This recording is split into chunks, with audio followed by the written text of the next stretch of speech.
everyone. This is Nafisa from Simply Body Talk, and I welcome you all to our show Nonverbal Champion. I know it's been really long, and that is why we at Simply Body Talk today have a surprise for you. For the very first time on this show, we have an international guest, Mr. Cédric Moulin. Cedric Moulin has worked in the role of CEO of multiple companies. He has recently started his own retail venture. Cedric is also an executive coach and consultant with 22 years of work experience with leading international companies. He has traveled across the globe and worked in different geographies. Cedric is also an amazing father and he is also very fond of dogs.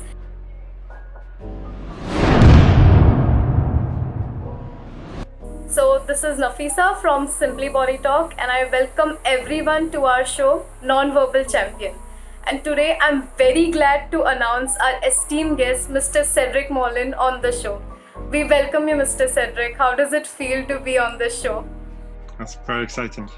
Thank you very much for welcoming me into this project, Nafisa. Okay, so we'll be asking you some questions and let's see what insights do you have to share with us. Okay? You have been the CEO of the company of Belgium. So what different kind of human interactions did you have with different kind of people? Well, they're on different levels, and that makes the specificity of the CEO role. Because I had to have frequent contacts with the board members and shareholders. I was obviously in very close touch with my team, and then we also had the customers. I had many interactions. I really made a big effort to be present, especially on big days like Saturdays and holidays. We were open on bank holidays, and then all of the suppliers and the partners. So all of those interactions happen on a different level, and it's quite interesting because you really need to adapt to each of them. It's a different posture, it's a different language, it's a different vision, shorter or longer term. It's actually sometimes employees think longer term than the shareholders, so you really need to adapt on a permanent basis. So as you mentioned about situations with the shareholder which you would want to tackle, I was just going to come to the next question, that being a CEO, diversified role it is, right? A very diversified role. So there you might have encountered many different difficult situations and you would have to tackle it. So could you share some examples how you could come over it through your communication and your body language? Yeah. Well, one of them obviously was really at the beginning of my mission. The company was just out of what they call in the US Chapter 11. The company was nearly bankrupt, and I was hired by the board to relaunch the company and open new stores. And when I got into the company, the team was really lacking close support and even close touch with management, because for 2 years they had been just focusing on cost killing and finance and treasury and so on. So I decided to ask the 12 people who were reporting directly to me at the time I started. I asked them just 2 questions. What do you need from me, and what are your general expectations? And one of them was very common among, I think, probably 11 out of 12 people. It was more consideration. I need more consideration. So I adjusted my own body language to the expectation, and they needed to feel closer to the management than the previous people in my position. So it was a moment when it was really key to show empathy, recognize what people had been doing in those very difficult times, because they had been asked very, very strict rules to follow, and very big efforts, physically, mentally, in terms of creativity as well. So it was important that somebody came up to them and, you know, looked at them and looked at the way products were presented and the stock management and so on, and really appreciate it. So it was a very key moment. They needed me to be close to them, actually. So I met them very often, and it was very important to have eye contact at the moment, and to really take the time to listen to them. So I asked a lot of open questions and enjoyed their reactions, really taking care of any detail they were giving me, because that will be useful for the following of my mission. We'll come to the next question. Now that you have your own retail venture, is there a change which you notice in the human interactions which you have now versus when you were a CEO? Well, yes, I would say even yes and no, because there are still many similarities, and from one store or one company to the other, you will find, especially in the same country, similar reactions, similar habits, and the job is still the same. The only difference here is especially cultural. We were in the fashion business right in the city center of Brussels. The store which opened here is a large store, but it's in the countryside. It's a destination store. People don't come by by mistake or by random. They really decide to come here, starting with our employees. So the values that you have in one company or the other, the philosophy, the overall mentality, the culture, and definitely has an impact on how you manage a business and how people interact to each other. I'll give you a few examples. For instance, we in Belgium, we normally people kiss each other to say hello. It's just one kiss. Yeah. In France, it's 2 kisses, and in Belgium, very strangely, although it's more to the north compared to France, men kiss on one cheek, as well as they do with girls. This is something you won't do in a big corporation. Things started being a bit more toned down and more relaxed in the corporate world, but you don't do these kind of things. We would tend to do it in smaller structures, smaller stores. You know, it looks more like a family, like a casual team spirit. So kissing is one thing. We can't do it anymore because of coronavirus. And the first days we couldn't do it. We felt strange, okay, what do we do? And we still need to find contact. So it will be with the elbow, it will be with the feet. We were struggling because something was missing, you see. So did you all actually start doing it? Or is it something you would want to? Well, we had to stop contacts, especially with the hands and the face. Sure. So anything remaining, like the elbows or the feet, will still be doable. So a few people still want to do something. You know, they come and they say, "Okay, I can't kiss you, but give me your elbow." What is the kind of thing which you do when you say, you show more respect, or with younger audiences, okay, because they are a bit chill. So it's like, how do you do that? Well, I think showing respect is first of all listening to the person in front of you. Well, if I put things in order, it will be first to adapt to the person in front of you. and then truly connect. So eye contact, as they say in the Avatar movie, I see you, and trying to understand the rhythm of the person. That's really a specificity in retail, because everything goes fast. In retail, you don't have the time to do things in full depth.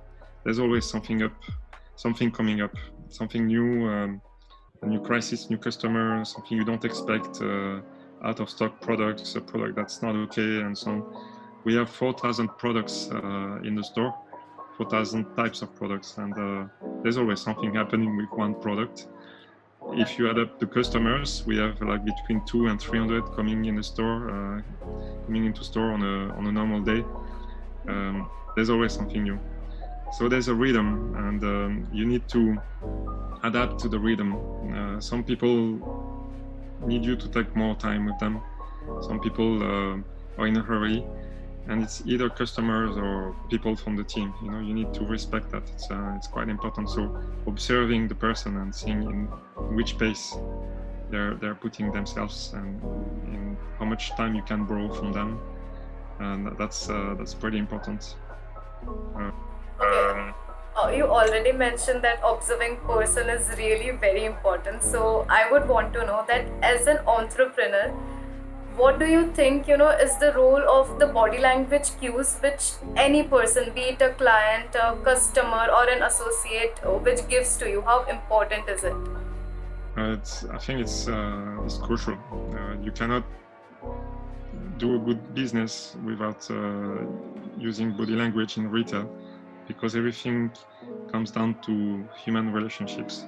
A retail store is a place where people meet.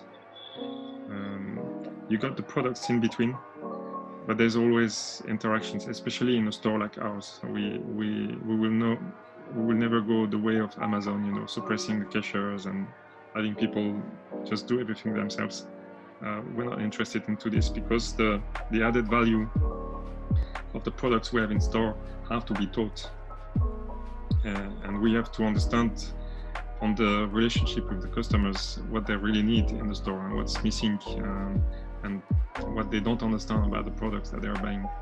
That's very important. So the cues we're looking at are, well, first of all, the eyes, because somebody who's really looking for something, you will see it on their face, and the ones who are in a hurry, you will also see it in the movement, like okay, they feel already ready to go. Just give me my information and I'm out. Well, basically, I would say there are two very important things. You need to understand if you're really getting it, if you're really understanding what the person is telling you. The customer will give you needs, and sometimes you need to understand what's the need behind the need, because the product they want doesn't exist in organic stores, or they have a specific product and they don't want to tell you immediately, so they're asking for a product. It's probably not the right product for what they need. So it's very important to understand whether you really took it, if you took the information properly, if you digested it properly. So that's the first thing. And the second thing is where you're really able to convince the person, where you're able to convince the shopper about what you're proposing, either an idea, a recipe, a product, doesn't matter. But it's important to have that proper feeling. Did I understand the person correctly? And was I able to express myself and to convince the person correctly as well? Simply Body Talk consults the retail companies in order to improve interaction between the sales floor personnel as well as the customers. This helps them to build a stronger relationship with the customers, and also ensure that the customers, they have a stronger loyalty with the retail brand. About culture, you have been traveling across the globe for work, right? So would you want to tell us, how body language has played a very crucial role for you, because the culture are different, human interactions would be different, the language and everything. So how was it for well, again, you? it's fascinating how body language helps to relate to people even in very distant cultures from yours. The first thing, when you travel across the globe, pardon, first thing is to learn the code. Basically, it is key to be able to understand what will be disrespectful in the country you're visiting, whereas in your own country it's not a problem. Yeah.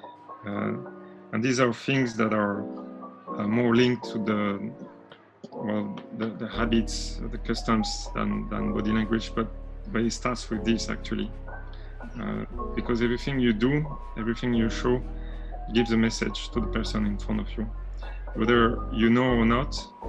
And if they don't understand that it's something that you can do freely in your country without shocking, if you do it in front of them, that will sometimes look like something very, very gross. I'm taking examples. For instance, in Muslim countries, you're not supposed to show the bottom of your outsoles. You're not supposed to show your feet. And this is something that people don't mind in Western Europe. It's very important to learn about this. When I settled down in Turkey, there's one rule that I didn't know. I felt very annoyed when I finally heard about it, like 6 months after settling down in Istanbul. It's very gross to blow your nose in front of people, especially when you're eating. And Okay. my father always did it with us because nobody told him it's not possible to do it. So I continued doing it in Istanbul until someone told me, Cedric,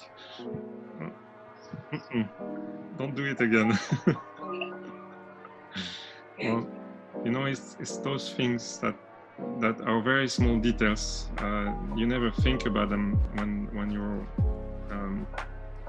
you're in your usual social circle, but they count for others. Another thing which is related to body language, obviously, is when the verbal language isn't qualitative enough to make sure you can make yourself understood, or you can understand the person in front of you. So I've communicated with people with whom I didn't know the language, and sometimes you can still make good friends with these people and make sure that basics are covered, basic needs and so on. And I have another interesting experience in the same street.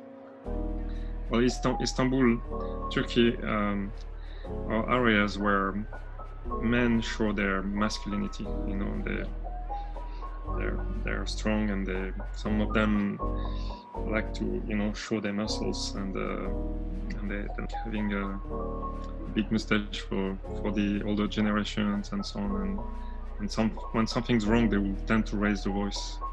And I had a car with a French license plate back at that time in Istanbul, and it was very difficult to park in the area.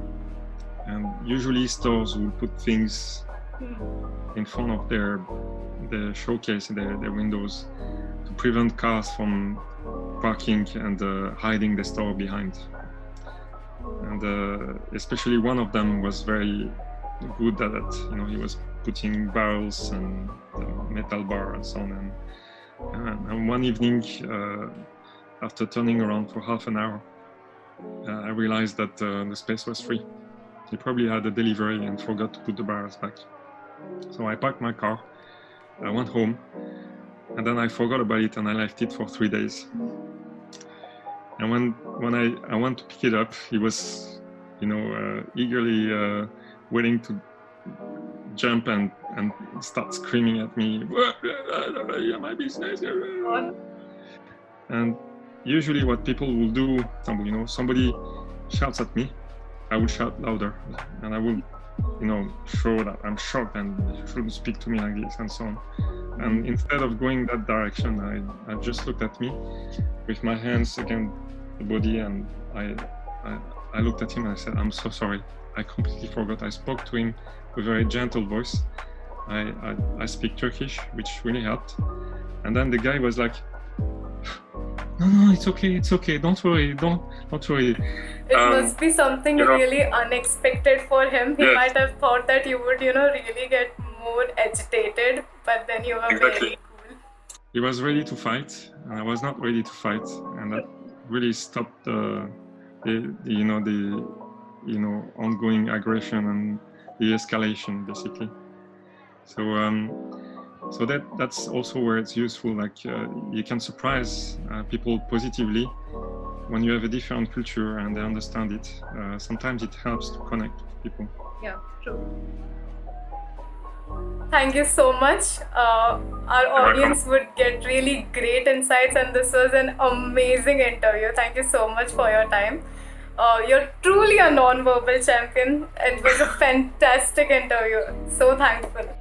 Well, thank you very much, Nafisa. It was. I hope you enjoyed too. It was not only from our end. It was a great interview, very well prepared, and I really enjoyed the experience. We can have any other opportunity whenever you want.